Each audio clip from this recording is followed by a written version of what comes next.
नमस्कार प्यारे दर्शकों, आपका हमारे YouTube चैनल में स्वागत है। आज फिर हम आपके लिए बहुत ही प्यारी, ज्ञानवर्धक और प्रेरणादायक कहानी लेके आए हैं।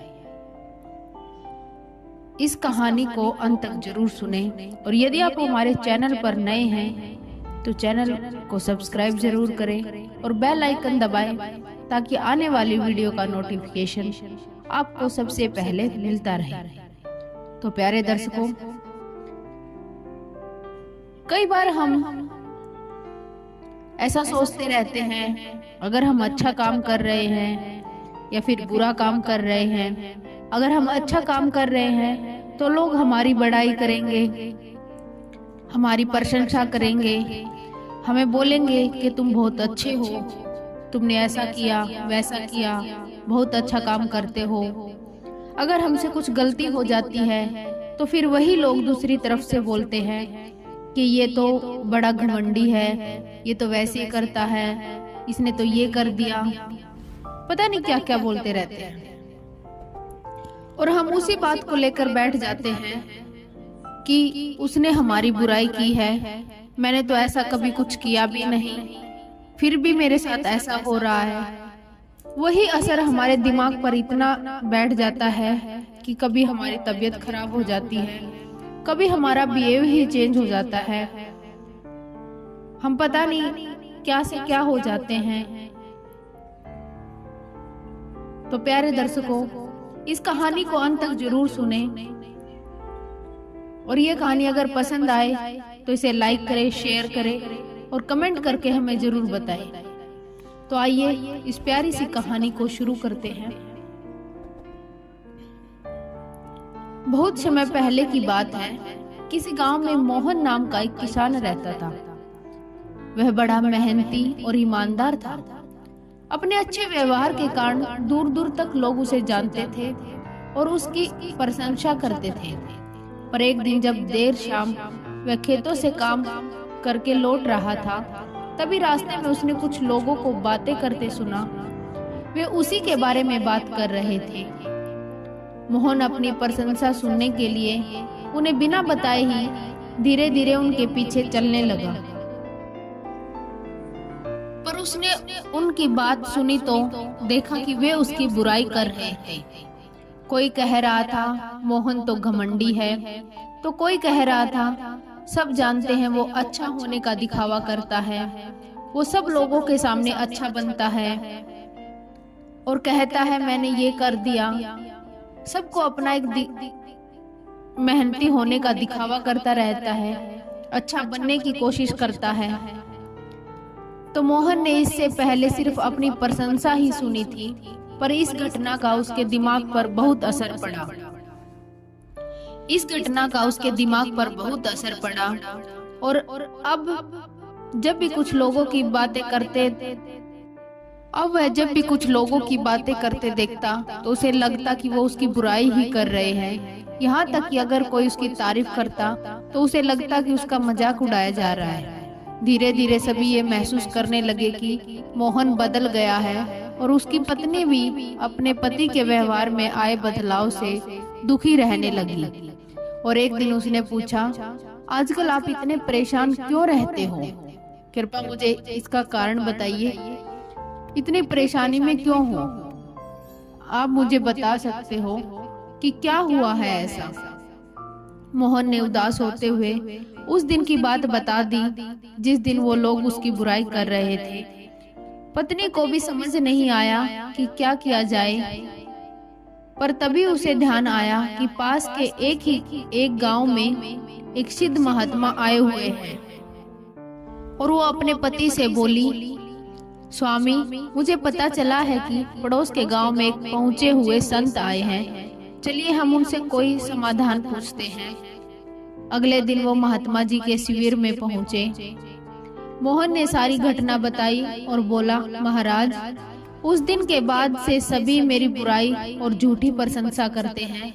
कृपया मुझे बताइए कि मैं वापस अपनी साख कैसे बना सकता हूँ, कैसे अपनी अच्छी पहचान बना सकता हूँ। महात्मा मोहन की समस्या समझ चुके थे। उन्होंने कहा, पुत्र, तुम अपनी पत्नी को घर छोड़ आओ और आज रात मेरे शिविर में ठहरो। महात्मा कुछ सोचते हुए बोले। फिर मोहन ने ऐसा ही किया, पर जब रात में सोने का समय हुआ तो अचानक ही मेंढकों की टर टर की आवाज आने लगी। मोहन बोला, ये क्या महाराज, यहाँ इतना शोर कैसे हो रहा है? ऐसी क्या चीज है यहाँ पे जो इतना शोर कर रही है? महात्मा ने कहा, पुत्र, पीछे एक तालाब है और रात के वक्त उसमें मौजूद मेंढक अपना राग सुनाते हैं, पर ऐसे में तो कोई यहाँ सो नहीं सकता। मोहन ने अपनी चिंता जाहिर करते हुए बोला। फिर महात्मा बोले, हाँ बेटा, पर तुम ही बताओ हम क्या कर सकते हैं? हो सके तो तुम हमारी मदद करो। महात्मा जी ने ये बात मोहन से बोली।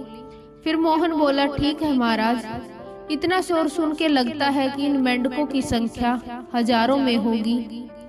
मैं कल ही गांव से 50-60 मजदूर को लेकर आता हूँ और इन्हें पकड़कर दूर नदी में छोड़ आता हूँ। और अगले दिन मोहन सुबह सुबह मजदूरों के साथ वहां पर पहुंच गया। महात्मा जी भी वहीं खड़े सब कुछ देख रहे थे।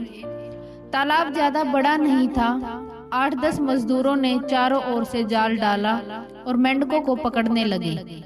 थोड़ी देर की ही मेहनत में सारे मेंढक पकड़ लिए गए। जब मोहन ने देखा कि कुल मिलाकर 50-60 ही मेंढक पकड़े गए हैं, तब उसने महात्मा जी से पूछा, महाराज, कल रात तो इतने हजारों मेंढक थे, भला आज वे सब कहाँ चले गए? यहाँ तो बस मुट्ठी भर मेंढक ही बचे हुए हैं। कल रात तो इतना शोर था, ऐसा लग रहा था हजारों मेंढक एक साथ आवाजें कर रहे हैं, लेकिन आज सारे मेंढक कहाँ चले गए? महात्मा जी गंभीर होते हुए बोले, कोई मेंढक कहीं नहीं गया, कोई मेंढक कहीं नहीं गया। तुमने कल इन्हीं मेंढकों की आवाज सुनी थी। ये मुट्ठी भर मेंढक ही इतना शोर कर रहे थे कि तुम्हें लगा हजारों मेंढक टर टर कर रहे हैं। पुत्र, इसी प्रकार जब तुमने कुछ लोगों को अपनी बुराई करते सुना तो भी तुम यही गलती कर बैठे। तुम्हें लगा कि हर कोई तुम्हारी बुराई कर रहा है, पर सच्चाई ये है कि बुराई करने वाले लोग मुट्ठी भर मेंढक के समान ही थे।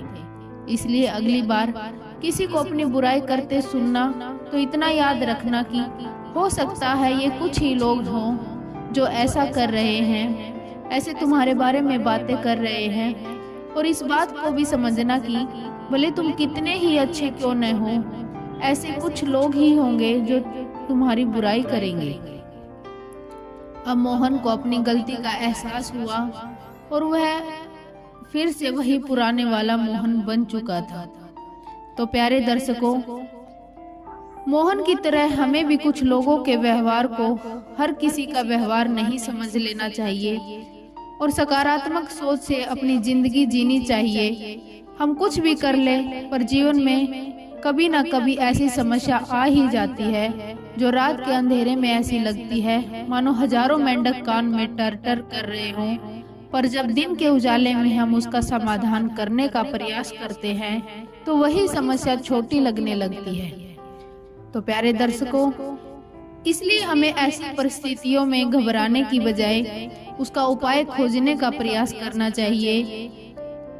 हमें ऐसा रास्ता ढूंढना चाहिए जिसका हम हल निकाल सके और कभी मुट्ठी भर मेंढकों से घबराना नहीं चाहिए।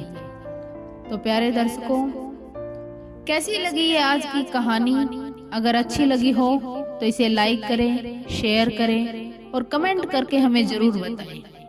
धन्यवाद दोस्तों।